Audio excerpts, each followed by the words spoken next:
पितृकल्प भीष्म मार्कंडेय संवाद और मार्कंडेय जी के साथ सनत कुमार जी की बातचीत। भीष्म जी कहते हैं, युधिष्ठिर, तब मैंने पिताजी के कथनानुसार एकाग्र चित्त हो मार्कंडेय जी से फिर वही प्रश्न पूछा जिसके विषय में पहले पिताजी से जिज्ञासा की थी।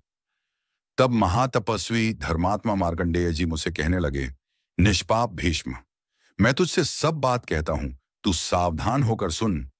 प्राचीन काल में मैंने पितृ प्रसाद से ही दीर्घायु प्राप्त की थी और पितृभक्ति से ही इस संसार में बड़ा भारी यश पाया है। एक समय मैं मेरु पर्वत के ऊपर जाकर अनेक सहस्त्र वर्षों में पूर्ण होने वाले युगान काल तक घोर तप करता रहा।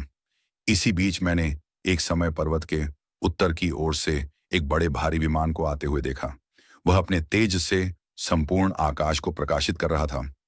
उस विमान के सिंहासन पर मैंने चमकते हुए सूर्य के समान दीप्त तेज वाले तथा अग्र में स्थापित किए हुए अग्नि के समान अजुष्ट मात्र पुरुष को लेटे हुए देखा। मैंने उन विभु को सिर झुकाकर प्रणाम किया और विमान में विराजमान उन दुर्धर्ष पुरुष की पाद्य और अर्ध्य से पूजा कर उनसे पूछा, विभु, हम आपको कैसे जाने कि आप कौन हैं? नारायण, यद्यपि आपका यह स्वरूप नारायण के गुण शुद्ध सत्व से निर्मित तथा तप के प्रभाव से प्रकट हुआ है, मेरा विचार है कि आप देवताओं के भी देवता हैं। तब वे धर्मात्मा मुस्कुराकर कहने लगे, निष्पाप, तुमने अभी भली प्रकार तप नहीं किया है, इस कारण तुम मुझे पहचान न सके। क्षण भर में ही उन्होंने दूसरे उत्तम स्वरूप को धारण कर लिया। ऐसे रूप वाला दूसरा कोई पुरुष मैंने पहले कभी नहीं देखा था। सनत कुमार जी बोले, मुने, तुम मुझे विभु ब्रह्मा जी का ज्येष्ठ मानस पुत्र जानो। मैं उनके तप के प्रभाव से उत्पन्न हुआ हूं और मेरा शरीर नारायण के गुण शुद्ध सत्व से भरा हुआ है। इस प्रकार शाप हो जाने पर वे फिर ब्रह्मा जी के चरणों में जाकर गिरे और उनसे क्षमा याचना की। तब ब्रह्मा जी ने लोक कल्याण की दृष्टि से उन देवताओं से इस प्रकार कहा, अब तुम प्रायश्चित्त करो, क्योंकि तुमने व्यभिचार पृज्य पूजा का व्यतिक्रम किया है। इसलिए तुम अपने पुत्रों से पूछो, तब तुम लोगों को ज्ञान प्राप्त होगा।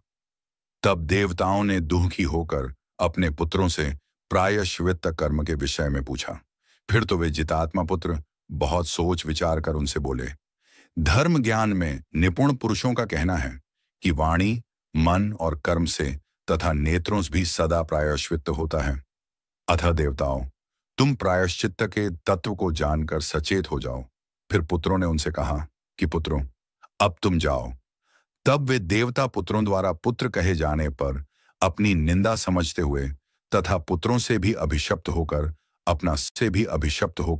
अपना संशय दूर करने के लिए ब्रह्मा जी के पास पहुंचे। तब ब्रह्मा जी ने देवताओं से कहा, तुम लोग ब्रह्मवादी हो, इसलिए उन्होंने तुमसे जो कुछ कहा है वह ठीक ही है, इसमें कुछ भी अनुचित नहीं है। तुम तो उनके शरीर की रचना करने वाले देवता होंगे और वे ज्ञान प्रदान करने वाले तुम्हारे पितर होंगे, इसमें तनिक भी संदेह नहीं है। देवताओं और पितरों, तुम दोनों आपस में एक दूसरे के पितर हो, इसमें कुछ भी संदेह नहीं है। स्वर्गवासियों, इस बात को तुम भली भांति जान लो। तब वे देवता, जिनका सारा संशय ब्रह्मा जी द्वारा नष्ट हो गया था और जो परस्पर प्रीतियुक्त थे, पुनः पुत्रों के पास आए और उनसे बोले, तुम हमारे पितर हो, क्योंकि तुमने हमको ज्ञान प्रदान किया है। तुम धर्मज्ञ हो, तुम्हारी क्या इच्छा है? तुम्हें क्या वर दिया जाए? तुमने जो बात कही है वह ठीक है, इसमें कुछ अनुचित नहीं है, परंतु तुमने जो हमें पुत्रकाह कहकर संबोधित किया है, इस कारण तुम पितर होोगे, इसमें कुछ संदेह नहीं है। जो प्राणी श्राद्धों द्वारा पहले पितरों का पूजन किए बिना ही जो कुछ क्रियाएं करेगा, उन क्रियाओं का फल राक्षस, दानव और सर्पों को प्राप्त होगा।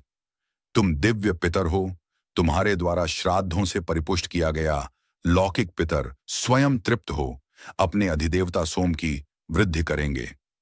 श्राद्धों से आप्यायित होता हुआ चंद्रमा समुद्र, पर्वत, वन और चर प्राणियों से भरे हुए लोकों को आप्यायित तृप्त करेगा।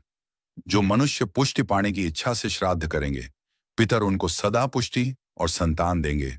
जो पुरुष सर्वत्र विद्यमान पिता, पितामह और प्रपितामह को उनके नाम और गोत्र का उच्चारण कर 3 पिंड देंगे।